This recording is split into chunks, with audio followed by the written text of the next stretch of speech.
Yes. So welcome everyone. Bienvenidos. This is a part of our webinar series in conjunction with the California Agave Alliance and many other people, Cali Agave, Oaxaca, and many people. Yeah. So we are really proud to be here. I really want to give the floor to Fabiola. Look, Adam is joining. So Fabiola Santiago Hernández was born in Oaxaca and raised in California. She is of Zapotec descended from the mezcal-making pueblo of Santiago Matatlán, the world capital of mezcal. Her experiences as a formerly undocumented person and her depth connection to Oaxaca's rich culture anchor her dedication to equity and cultural preservation. She's the founder and director of Mi Oaxaca, whose purpose is to attribute Oaxaca's culture and culinary contributions to indigenous lifeways and traditional ecological knowledge, while also working towards economic, ecological, and cultural equity in the globalized world. Fabiola has spent 15 years working at the intersection of community health and social change. She has extensive experience in public health research, narrative change strategy, and popular education. Her work has helped change policies at the local and state levels, shift and build power of marginalized communities, and improve the health of those communities. She's worked in the areas of immigration, labor and employment, incarceration, criminal justice or injustice, education, housing, transportation, and other social conditions that affect health. Fabiola is a thinker and intersectional is a systems and intersectional thinker and brings her personal and professional experiences to all her work. She earned a BA in sociology and a master's in public health from UCLA, Go Bruins. As a parent, she nurtures adventures, creativity, and respect, especially for our earth. She understands that she's raising the next generation and takes the role seriously. Fabiola, we have had a lot of conversations and we are super excited to have you here. I don't want to take more time of yours and the floor is yours. Bienvenida. Welcome. Gracias, Fabiola. Claro, gracias a ustedes. Thank you. Welcome, everyone, and greetings. Buenas. To me, it's still, oh no, it's buenas tardes now. I do have a presentation. This is being recorded, so you will have access to it. So let's just get started. First, I want to start with some permission acknowledgement and some practices. So for me personally, permission is very important because it's how we engage with each other. One example is that before we plant seeds and before we harvest, sometimes even before we speak, we ask for permission. And that's more rooted in respect. Second thing around this slide is the acknowledgement. And for me, acknowledgement is an act of respect to the collective ancestors, as well as the radical ancestors who transmitted their wisdom, so we can be here. Of course, I want to name and acknowledge my Zapotec ancestors, my grandparents on both sides, as well as the folks who I never got to meet, and all the folks who have inspired me and influenced me. And the third thing that I want to bring into this space is some group practices. I invite you all to be curious, so ask all the questions. We are here to learn. You can unmute yourself or you can add it in the comments. The second thing is reflection, and you can do that on your own or you can do it out loud. The one way that you can do that is to practice critical thinking. And the third thing that I invite you all to partake in is awareness, and that is to be aware of how much space you take or you don't take, and how you ask questions. I will say, if there's something in my content that brings up something for you that's uncomfortable or triggering, or causes something in you, whether that's an elevated heart rate or tension or makes you want to react, that is very welcomed as long as it's done respectfully. Okay, a little bit about me besides the big bio or the long bio that Samuel just read. I am from the nominal world's capital of Mezcal, from Santiago Matatlán, and I do have an image here of me before we migrated with my brother, and a big, huge maguey in the background with the milpa, with our corn there. This is the home that I grew up in. And then on the right side, I have my child who is also among maguey fields. I wasn't documented for 20 years, and that is a very important component of how I see the world because it's how I experience the world. Anyways, I already talked about this a little bit in the bio. And about me, Oaxaca, we are advancing food, land, and cultural justice through equitable education and economic programming. We envision a world where Oaxaca's indigenous lifeways and practices survive and are attributed as their own. What I mean by that is that it's not Mexicanized. A little bit about you, where I already asked to put in where you're calling in from, but if I can get a couple folks to either put in the chat, name an element of your culture that is very particular to you, whether that's language, ethnicity, traditions, custom, belief systems. I forgot the etc. there, but it should say etc. I'll wait a couple minutes for folks to share some stuff.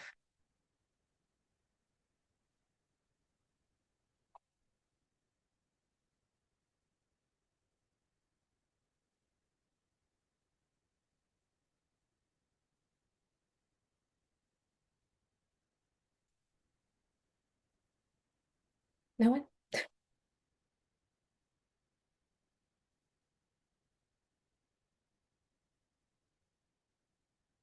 I mean, I can also name maybe something that we often don't think of culture, but it is culture. I think in the United States, we have a car culture, right? We don't, a lot of us, especially in big cities, don't rely on public transportation as much. We are very much, and especially in LA, for example, it's a big car culture. Those are like, that's an example. I do have here in the chat, Sonia, who says, let's see. Oh, yes, getting responses. Zapoteca from Valles Centrales, who is reconnecting with language from San Lucas Chiavini. Yes, so very particular language there. And the Zapoteca from San Lucas Chiavini is going to be different from the Zapoteco of Santiago Matatlán. So that is a very particular thing. Aquí, Laila, she, her, Cosmiwak land, mutual, whoops, I lost it. Our cultural foodways are so important, Mexican and Jewish. Yes. Leslie, she, her, ella, calling in from Tongvaland. We truly value reciprocity and the collective. Connection to the earth from Natalie. Michelle, any pronoun, and also shared where they're from. All family lives in South Korea. And Judith, my Isi, Maguey are the foundation of my identity, inherited from my Mixteca family. Beautiful. Thank you for that. Sweet. Carol, I'm going to read this last one. She, I am mixed race, mestiza from Mexico and US. My deep cultural connections are in Mexico. I am bilingual. And Juan Valdez, diving more into Zapoteco traditions, as well as learning deeper about paternal norteño side. Oh, I love this. Okay, this is good. This is good. I'm going to stop here just so we can keep going, but I do see another last one. Heritage is Zapoteca from Valles Centrales, La Colula, and both sets of parents. Oaxacali presente. Oaxaca, Sierra Norte also presente. Yes, love it. Thank you. All right. So first thing is a note on language. I started with that question just because it's helpful for context. But today you're going to hear me say and use the word maguey and not agave because maguey derives from the Taino people of the Greater Antilles and other islands. It is believed that the original word was Maguey. And in pueblos in Oaxaca and probably in other places in Mexico, I do stick to Oaxaca because that's where I visited, that's where I'm from, that's where I've spoken to people. They will use, this is changing, I will say. I'm starting to hear more people use the word agave, but we use maguey because that's the name of the plant. For example, maguey tobala, maguey tobasiche, or jabalí, espadín, etc. It's all maguey, and it's because there's that connection to the indigenous roots, and also it's in Spanish, and it's the regional Mexican word, Spanish-Mexican word for it. But there are other indigenous names for the plant. In Zapoteco, we have dob or tob, and for those of you who are more versed in plant names, when you say tobala or tobasiche, you are actually using a Zapotec word to refer to the plant. In Nahuatl, we have metal. In Chontal, we have almal. Mixteco, we have yavi. and so on. These two with the asterisks are from the other states, but these all that don't have an asterisk are from Oaxaca, just Oaxaca. All right, let's talk about some objectives. So I will feel great after this if folks walk away with at least one of these things. One is to define cultural appropriation. And within that is to identify the nuances of cultural appropriation within Mexico and in the mezcal context. Second is to understand the cultural significance of mezcal to Central Valley Zapotecs, Dizza. Dizza is a Zapotec word for us. Zapotecs is actually Nahuatl of Oaxaca. And then third is to reflect and list ways to move away from appropriation and instead practice appreciation and cultural attribution. I know we live in a culture where, like, when we see a problem, we want to find a solution right away. So I did try to bring some of that. It's not exhaustive, of course, but we'll dive into it a little bit. So let's start with definitions. What is culture? Can just words on the chat, or you can unmute yourself. What comes to mind? It doesn't have to be a full sentence. It could be a word. It could be phrases. Traditions, identity. Hey, Steve. Connection.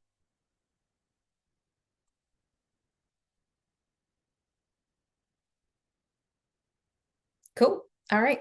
Keep belief systems, value systems, language, relationship to others, to language, to land, etc. Yes. Oops. No, we're good. And what is appropriation?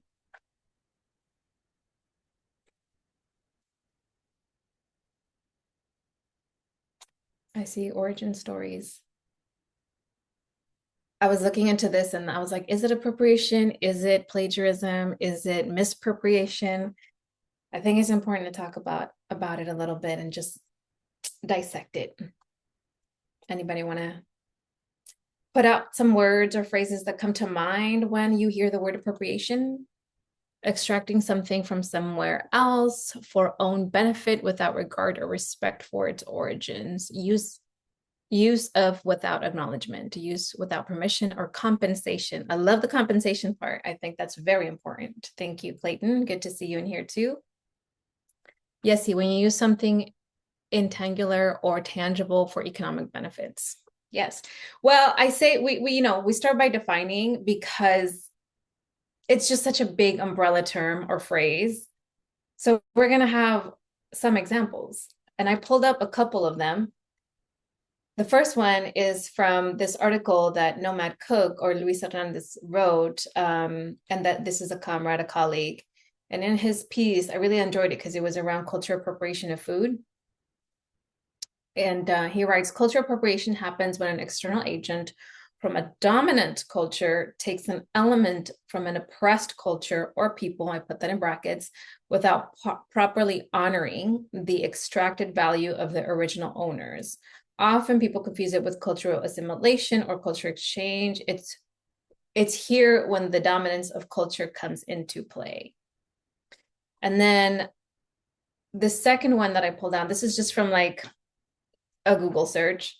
It's the unacknowledged or inappropriate adoption of the customs, practices, ideas, etc., of one people or society by members of another, and typically more dominant people or society. And then sometimes like I feel definitions can be really long. So I'm like, it's basically to take others' cultures or elements of it and make it their own without acknowledging the original people.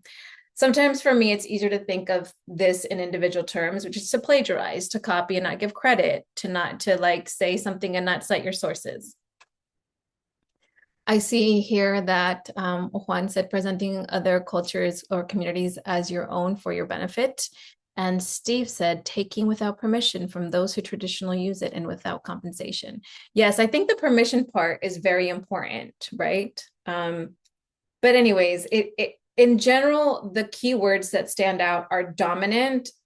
There is a power dynamic, that there are some people that practice something that another people with dominance, and to define that, it could be that they have a larger population. It could be that they have more social capital, more presence, more resources, more economic resources, etc., take an element and then they basically present it in a way that is not originally intended, and then they benefit economically from it.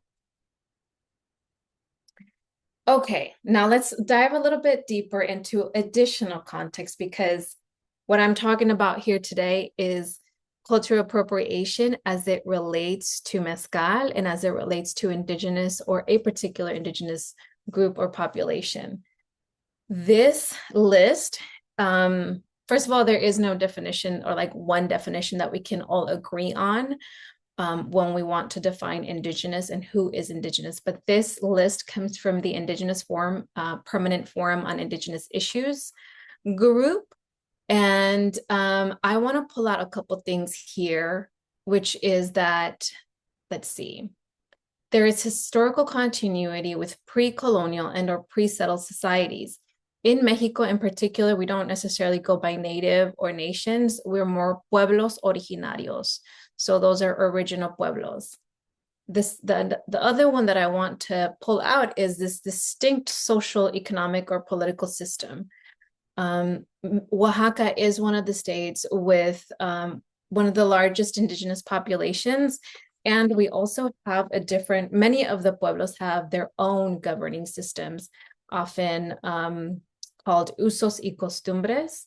And there's a whole history about that. We won't cover it today, but we do cover it in our 6-week course. But it's a different way that we structure ourselves. Then the distinct language, culture, and beliefs is a very key one, and especially as it relates to mezcal, because the ways that we embed the use of mezcal into our cultural practices is not the way that I would say the rest of Mexico or other particular places in Mexico, and certainly in the United States, is not being used.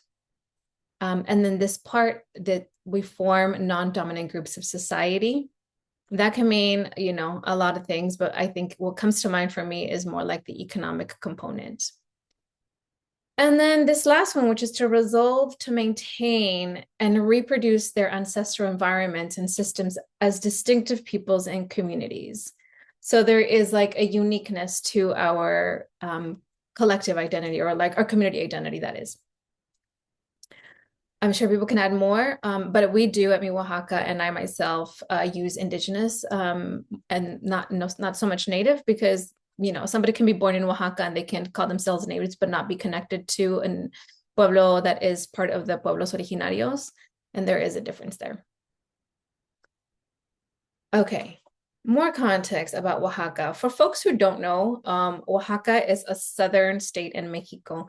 And like a lot of countries throughout the world, there are usually cultural differences between the northern part of the country and southern part of the country. We can even look at California. There's like the Northern California culture, and there's Southern California. There is this particular, I don't know if it's beef, but it's not serious, right? It's like kind of playful between, for example, Bay Area and LA.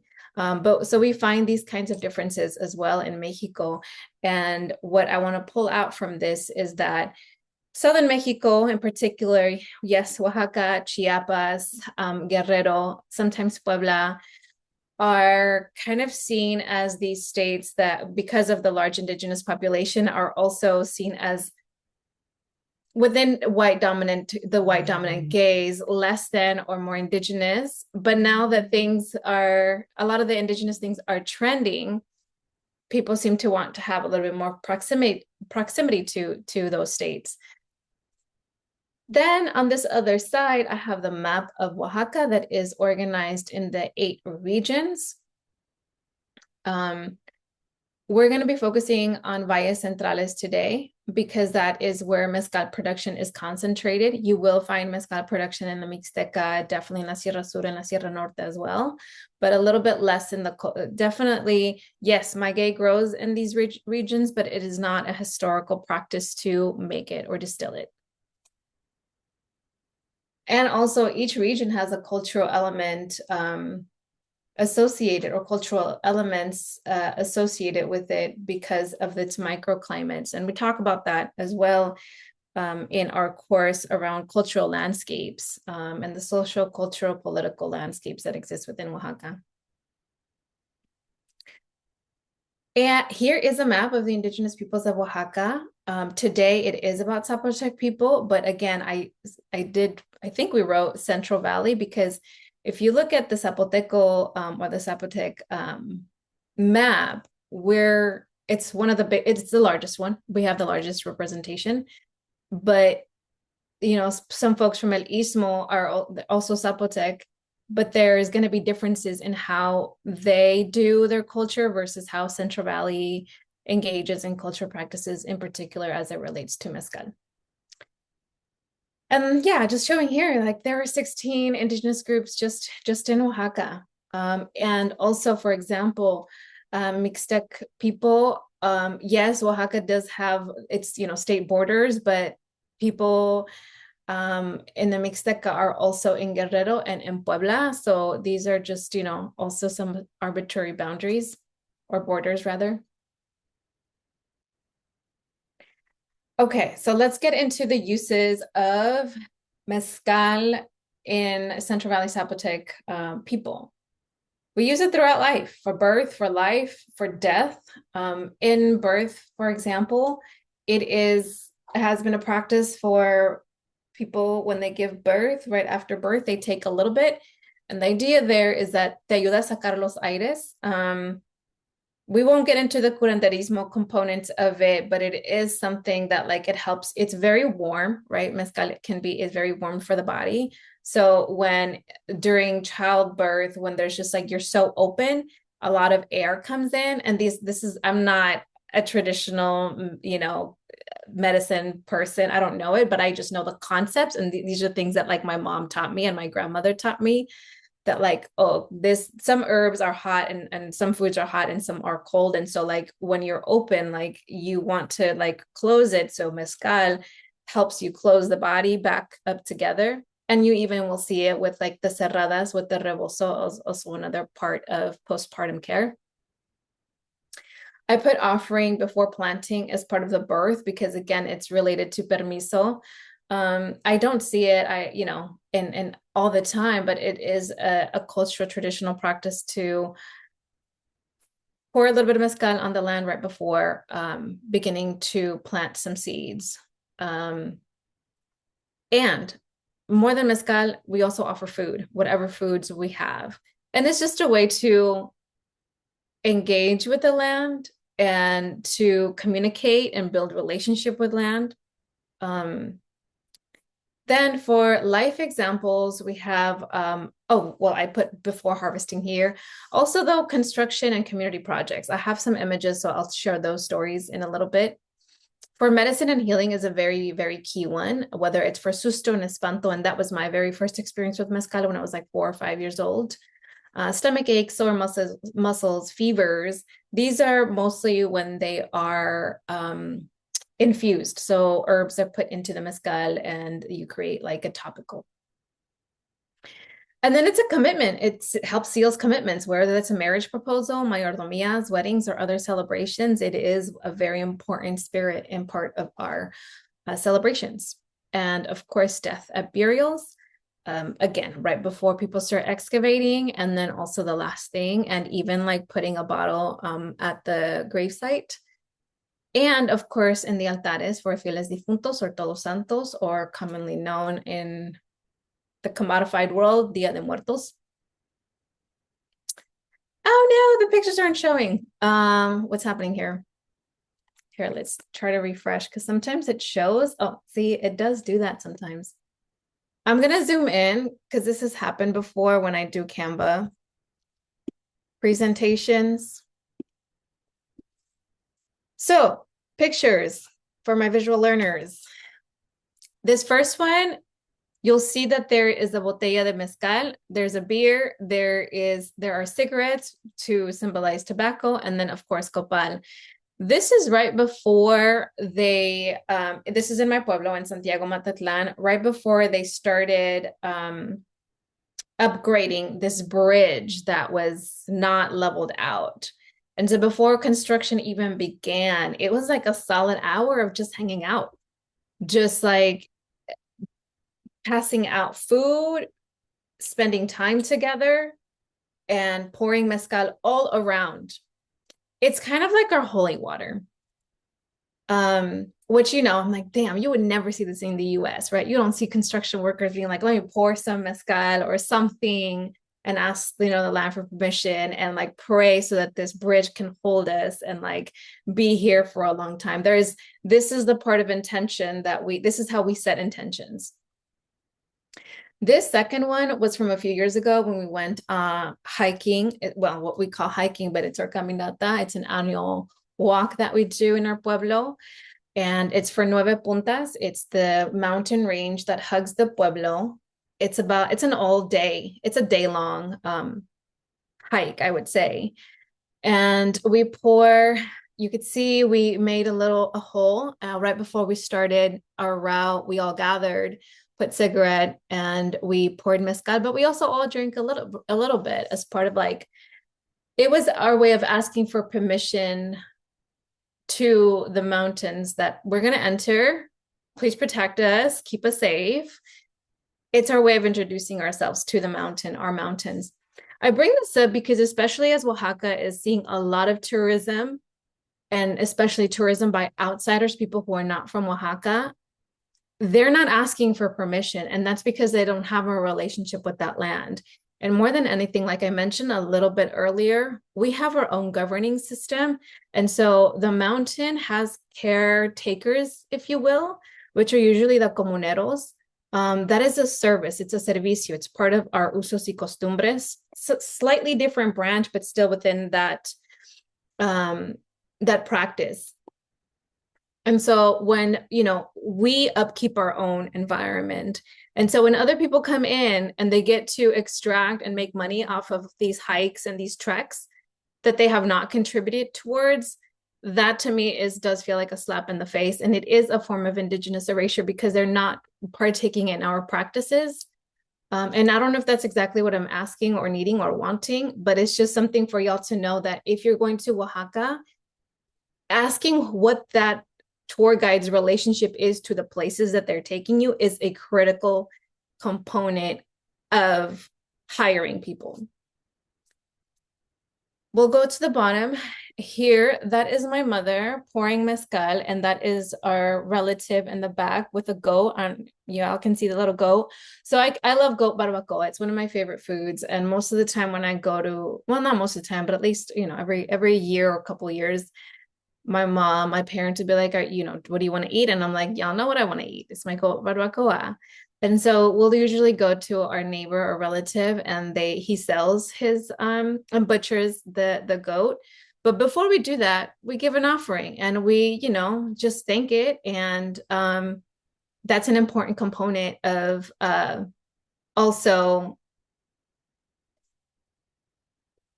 butchering, I guess, and also like preparing our food. I didn't include this other one. Oh no, it is this one right here.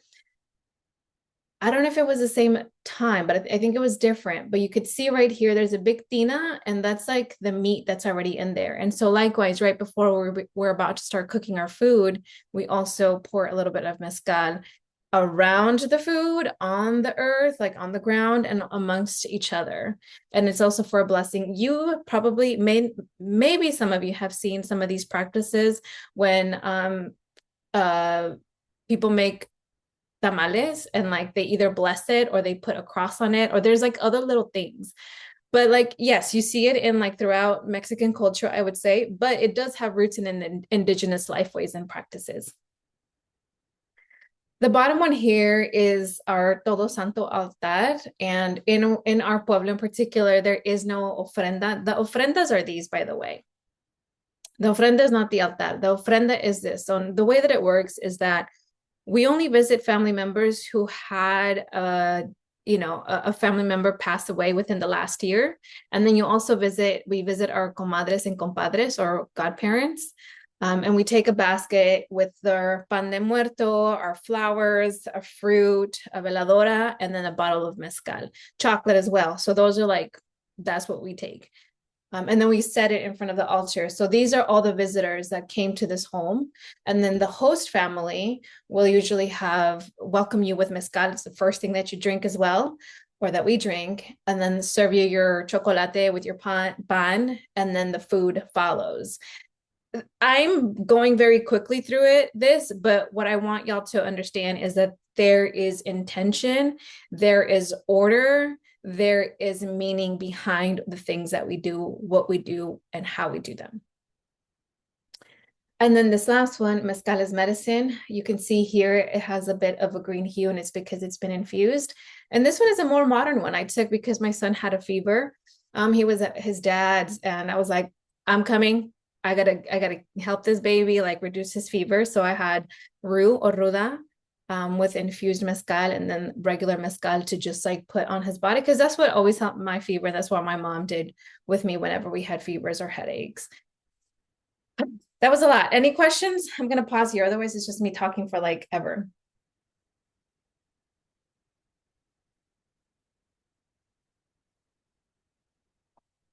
Questions? Feel free to put them in the chat. Not yet. Not yet. Cool. And now let's talk about mezcal consumption in the United States. Ta-da! What do we hear? We hear that mezcal is tequila smoky, spicy cousin. This was like the headline for a very long time. We have the 13 mezcal cocktails our editors love, the 12 best mezcals to drink, 10 best mezcalerias in Oaxaca, the best mezcal margarita recipe. Click here to book your mezcal tour now. So it's a very different way of engaging with mezcal than what I just explained and shared. I don't know what was here, but clearly my screenshot didn't make it. And this is how it's consumed. Chef's dinner, mezcal cocktail party, mezcal dinner, these like tastings with the tasting wheel. It's a masterclass. And the pairings, of course, is a big thing, which are a lot of European concepts. The prefix menus, for example, that's French. So just noticing, right, that like the way that mezcal is being consumed by the industry, the way that it's being pushed by the industry, and therefore by people who work within the industry, is a very Europeanized way of engaging with the spirit. That does not mean don't engage with it this way. It's just an awareness thing. But yeah, it is not in the same way as that indigenous peoples from Valles Centrales engage with the spirit. And so I think this is where the question comes, like, is mezcal being culturally appropriated? This image, let's start with this image on the right hand, because this was from a few years ago. But when I look at the mezcal industry, this is what it looks like. It is white men selling bottles of mezcal with labels that went through the CRM or whichever, all the agencies or whatever agency folks chose, so that they can have the word mezcal on it or not, and have a little hologram or not, but basically selling it back to us at elevated prices without knowing what its origins are sometimes. The women here, you can visibly, if you're from Oaxaca, you can visibly tell that they're from Tlacolula because of what they're wearing. But to me, this is what it feels like, because truly, even in the pueblos, the ways that we use it, which I mentioned, right, just not too long ago, it's becoming harder and harder for people to afford mezcal, because now it's a luxury product, because now the production is being prioritized for the global north's consumption. And of course, that isn't just for mezcal. We've seen it with the tacos that are going up in price, and also, you know, being made by people who, like, I don't know, but probably didn't grow up with the taco, and like taco in the old ways where it's like, you make your tortilla, you add salt, and that's what you feed the babies. Or like when the men are about to go into the campo, you get the taco, you put frijoles, chiles, maybe queso, because, you know, wow, what a luxury to have cheese. Their salsa, you roll it up, and that's what they take to the campo. And now we have like taco, the concept of tacos has definitely changed. I mean, reggaeton is there because, you know, it has the origins too. And then this one, this is the other one that stuck out to me, which is the chingon neta way. These are words that were associated with lower class people or a certain class of people, like people who use these words were not educated. And now the people who have commodified these words and used it for economic purposes, whether that's a mezcal brand or whether that's for their content creation purposes, right? Like you hear a lot of the fresa people starting to use these words. Fresa people are Mexican people who are higher class and consider themselves to be better than everyone else. So there's a little bit of snobbiness in them. And then of course the salsas that are like not spicy anymore. So I do want to have a little conversation here because we have the time. There are more slides, but I want to hear what folks think, or like, how is this landing with you all?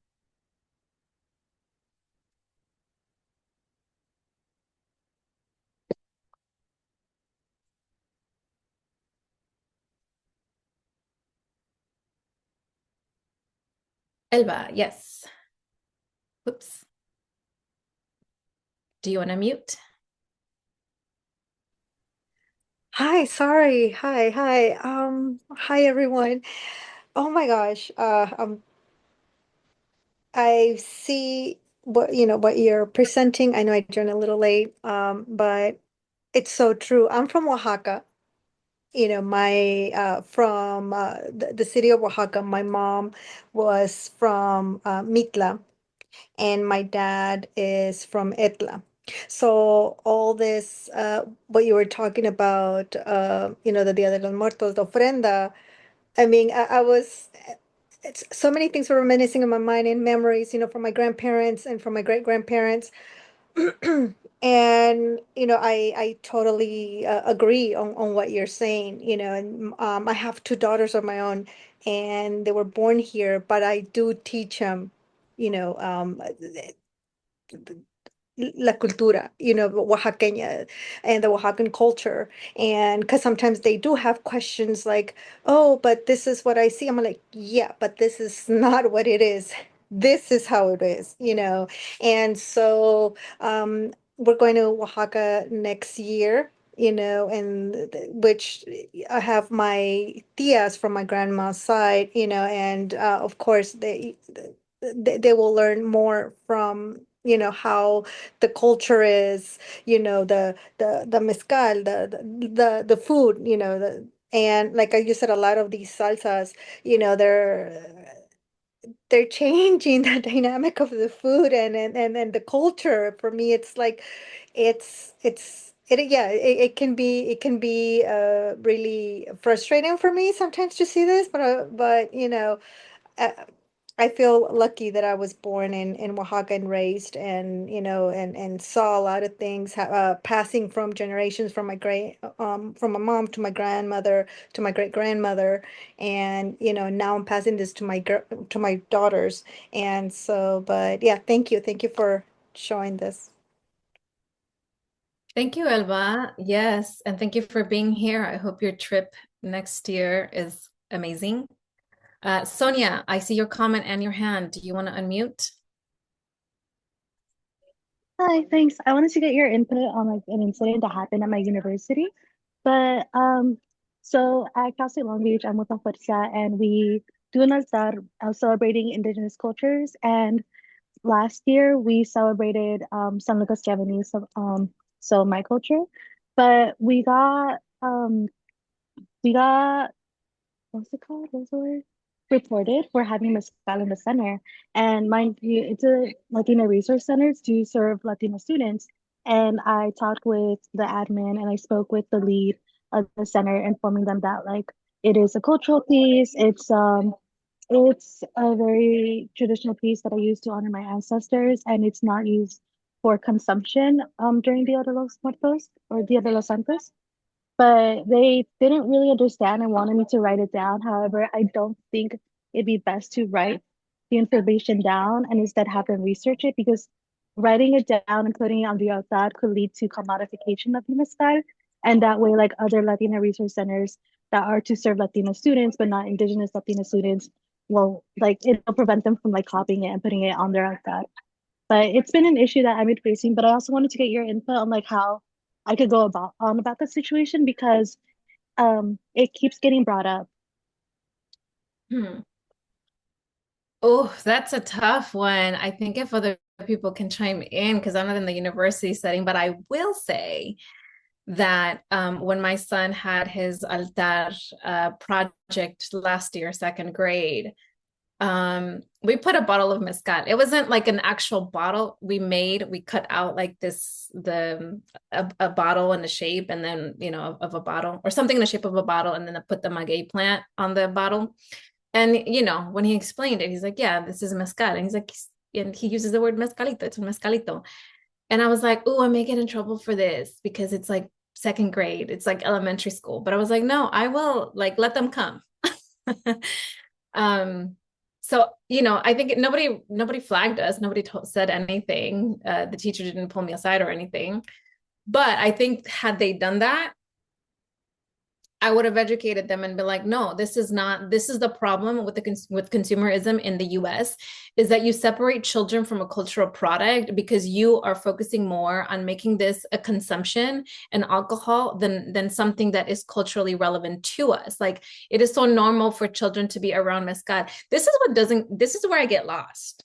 When we look at videos, whether that's on a website or on Instagram that's for a mezcal brand, and they show children running around in the palenques, helping make mezcal, but then, like, in the US, the consumption like completely erases that labor and erases that cultural component, that it is a family engagement. So I honestly don't know how to address it within academia. Yeah, I would need a lot more time to think about it. I think if others want to chime in, they can. I know we have about 15 minutes. I just got a little, you know, notification. Yeah, Sonia, we can also connect outside of this if you want. And then I see that Yessi said in Central Mexico, pulque is a traditional beverage in ofrendas like mezcal in Oaxaca. There you go. Yeah. And then Juan says, seems like we need to reframe our minds. Marketing, it has taken the spiritual out of the spirit word. I see the use of mezcal to make menus or events seem more special in their own way, not the way mezcal is special, how you are showing. And then I'm grateful to hear your presentation because it will help reframe how I use mezcal with the people around me as well, from paternal family from Durango to friends around me. Yes, beautiful. Oops, let me see. I'm like, I don't see my presentation.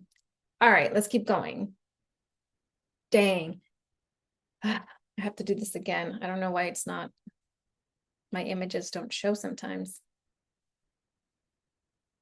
Close your eyes. I don't want to make you dizzy. Here we are.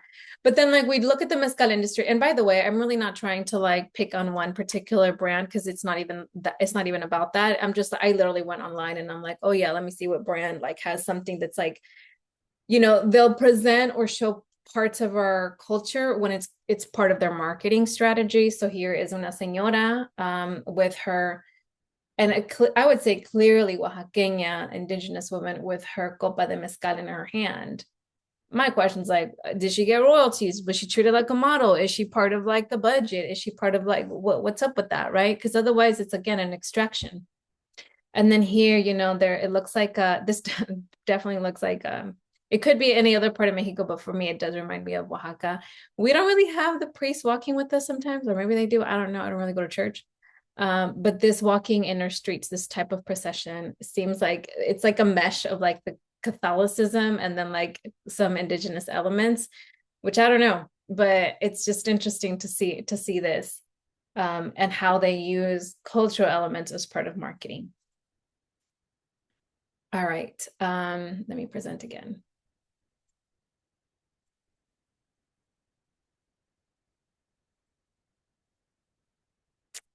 Yeah, and I see a lot of this.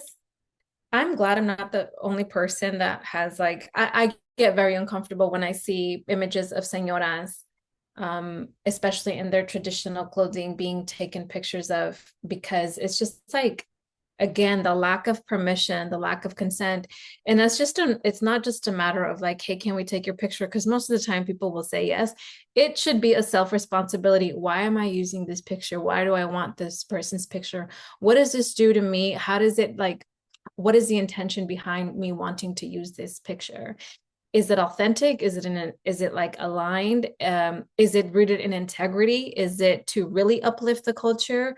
of mezcal by the original people and give them the platform, or is it just to use them for part of our marketing campaign? So many questions that I think people don't ask themselves. All right, opportunities for repair in the California agave industry. This series is by the Cali Agave. And yes, we are starting to see a growing, a budding agave economy in California. And there's no stopping it. The wave is here. We just got to learn how to ride it, I think is how I feel about it, because nobody's, it's not going to stop. And there's a bunch of other things that I could say about that I won't at this time just because of time. But in terms of like, how do California maguey growers or distillers pay attribution or respect, the original people's stewards, cultural bearers of this plant and of the spirit? Well, appreciation is one of them instead of appropriation. So learning about the indigenous roots of the spirit, of the plant, the names even, and citing it. I use the academia, or maybe it's not even academia, but just like regular high school rules. Cite your sources, don't plagiarize. Building a relationship with the plant. I think a lot of people still, and especially in the US, especially, a lot of us like still see the plant as an object and not as something that is also part of the living world and a relative. And I do want to give a little shout out to Courtney, who is also here from Oaxaca, who I've picked up, like she doesn't say like it or when like referring to a plant, but they or them or like a more human, maybe it's not even human, because just like an acknowledgement that it's not just an it, that it's like them, right? We respect them. And I've seen that, and definitely in a lot of Native and Indigenous spaces where you introduce yourself to the plant before you pick a fruit. I learned that in like other smaller spaces as well, but also it is rooted in indigenous culture, right? Like here's a little bit of mezcal before I pick and harvest or before I begin planting. Like there is a relationship that's being built. Attribution, naming the pueblos, communities who inspire you, your business, your project, sharing profits, resources with them, etc. Like really getting out of that like scarcity mentality and the competition. Like it's about collaboration. Truly what's going to get us through these chaotic years, if we ever want to end it, is collaboration. It's not going to be competition. That's not going to get us anywhere. And then I have bridge building, to collaborate and partner with and not extract. It's kind of similar. Some of these are kind of like blended in all of these. These are all the ideas that I had, but I'm sure there are more. We can talk about this one, but I also want to make sure I fit this in, that for me and for me, Oaxaca, we are preserving our lifeways and our narrative with both consumers and hospitality industry people. So we do workshops. We don't call it tasting. We call it a sip and learn, because each workshop has an educational component to it. And it's information that every single time we have it, people will be like, I did not know that. I've done so many mezcal tastings and no one shares this information. And I'm like, yeah, because they're not from there. They're workers, they're brand ambassadors, they're part of a company. That's their job. It's to sell you a product. It's not to educate you about culture. We also do trainings with hospitality industry workers because they really are that last line of defense. And they could so easily, but it is an opportunity there to insert some, like a seed of knowledge. Oh yeah, this mezcal comes from Oaxaca. Oaxaca has one of the largest indigenous populations. Did you know that Tobala actually has a Zapotec word for the plant? Just a fun fact, something quick, not a big lift. Just that's how we start, right? Just one little thing. And then we also have our online courses, and we have done a couple of culture exchange trips. We don't promote it. We don't want to be part of this, like, come to Oaxaca for $150. It's cheap, on a budget. When that kind of traveling just extracts from the people, it is costing somebody something. I get passionate, y'all. All right. And then I do want to invite people. We have a campaign right now, our Galaguetza campaign. We have this open until December 31st. And this is to contribute to Mi Oaxaca's growth. Like a lot of this work has been quite, it's been a heavy lift. It's not easy to do this work. So if you believe in it, please go ahead and contribute. I will leave this QR code up, but you can also find it on our website. And then thank you, gracias. And in Zapoteco, gistioso. Our website is there, our IG is there. We don't post too often. Sometimes when we have a lot of things to say, we will. But thank you for your time. We have 5 minutes for questions, reflections, or if you need me to go to another slide, I can do that. Okay, thank you very much, Fabiola. I feel very, very happy because you make us reflect that how we should respect and value the traditional products. And I think that is very important because sometimes we need to understand all the culture and all the values that are involved in one product. And when you describe all the custom that in Oaxaca the people have between the mezcal, I feel like, oh my God, I need to go to Oaxaca now. It's really incredible. And I say, oh, tengo que regresar a mi pueblo también, porque es así como, así me hiciste sentir, como esa nostalgia de que cuando estamos en la casa, cuando estamos compartiendo todos esos momentos, porque en México, en el centro, no tenemos el mezcal, tenemos el pulque y también alrededor de la bebida es una, es una cultura que se asocia mucho con las tradiciones que ustedes tienen en Oaxaca. Entonces, muchas gracias. And we don't have other question. Let me see. Adam Barnett tell us that I am bartender here in Los Angeles. What thought do you have in respect to building cultural respected brewing practice? Yeah. Hi, Adam.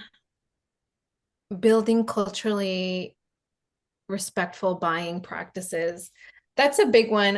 In our work that we do at Mi Oaxaca, the first step for us is to reflect on like why people consume. I think with mezcal being pushed as like something to consume, sometimes people consume it for the sake of consuming it and to be part of the in group or because it's trendy, and they may not necessarily actually like it. For example, like when I've done workshops, I ask people, what was your first experience with mezcal? If you've had that, more than half will say, oh, it was a cocktail. And then I give them a mezcal tradicional. They try it and they're like, oh, they either really love it because they're like, wow, it's delicious, or they'll not like it. And I'm like, well, yeah, if your palate is used to like not spicy salsa and you all of a sudden have a very spicy salsa, you're going to be like, whoa, what is this? I don't think I like it. It's too much. You like the bland, the plain stuff.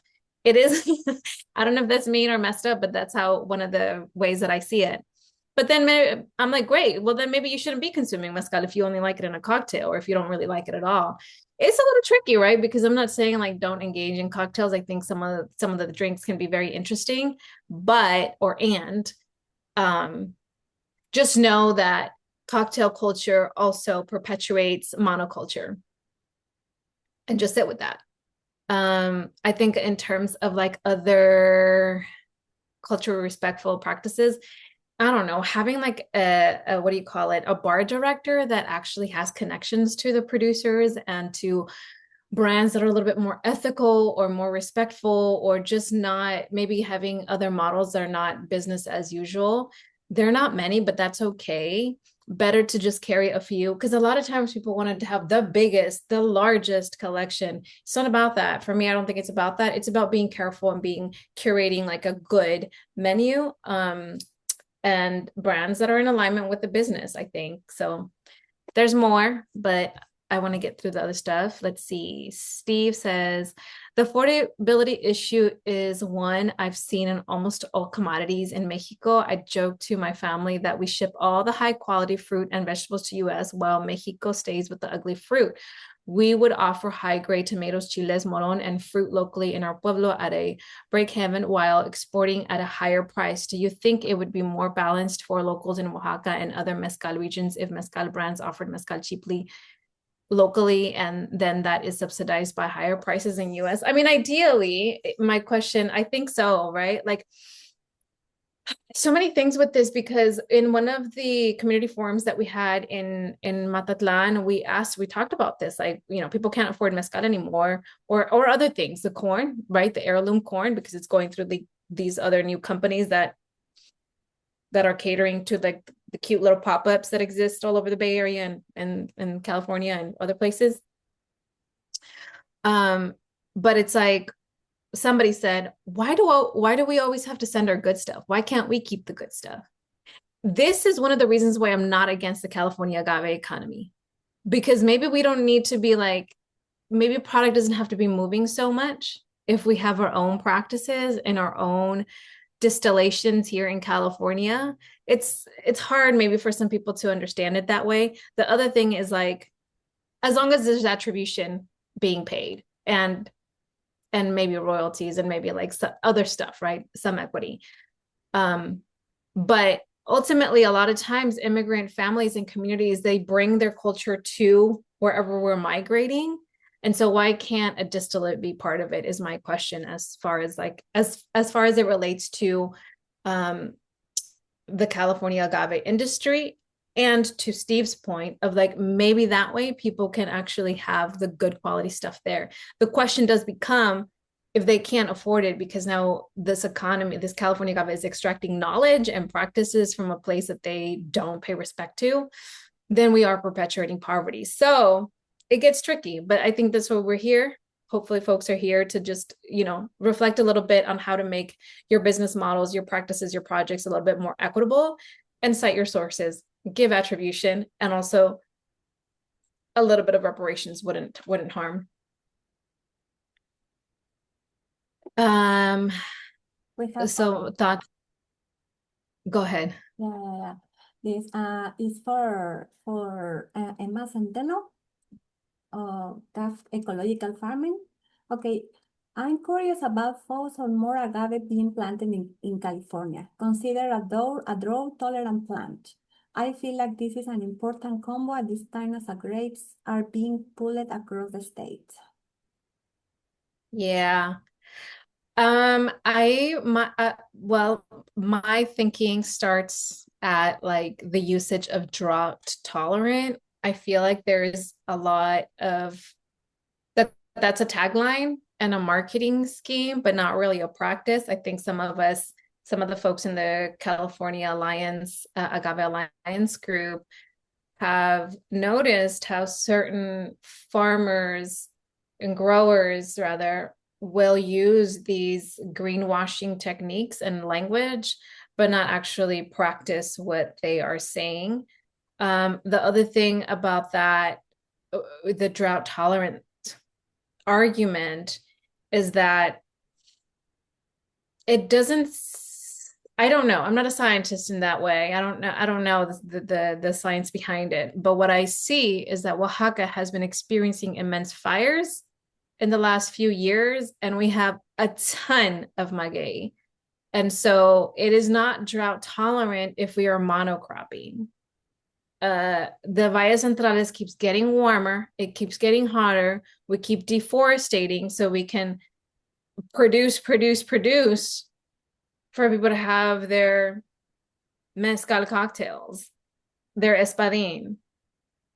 And so there is no point in having, or like saying we should do this because like it's a drought tolerant plant, when the practices are actually not being ecosystemically informed. I think yeah, there's more to say about that. Y'all are sending me the hard questions. Yeah. We need to discuss more about this issue. It's very important. I think that all of argument, all people in Mexico and USA and California are important, and we need to find the balance between to respect the culture and produce different byproducts that we can obtain from the wonderful plant that is agave. I think that that it's it's the beginning of the one industry, not only in Mexico, not only California, is more far away because the benefit that we can obtain of this plan is incredible. But we need to make a different discussion about that. And like said Elba, el mezcal se disfruta en su pureza natural. No. Bueno, pues I don't know if you have any other questions. If not, is the time for ending this talk. Thank you very much, Fabiola, for your time. Thank you very much, everyone, for joining this webinar. We need to prepare all different discussion about agave and other issues. But thank you for coming. And Fabiola, if you want to read the last comment, please. We have a comment from Willow. La Cosmatli, truly appreciate this presentation and questions asked, bringing up the importance of acknowledgement, permission, and compensation. I came here today because I want to build relations with my gay plant going forward. Beautiful. Thank you for naming that. I also included in the comments link to get on our email list if you want to learn about our other offerings. Please subscribe. We don't spam. We can barely get an email out a quarter. Yeah. But we do have more. I think for the folks who are in LA in the bartending world, besides the 6-week course, we also offer trainings. So I think if you would like a more customized training, we're also open for that in 2026. And then just hit us up. Check out our IG where you can learn more information. Thank you so much. Thank you, Yessi and Cali Agave and Agave California folks here. It was so good to see you all. And yeah, beautiful. Okay. Thank you, everyone. Bye. See you.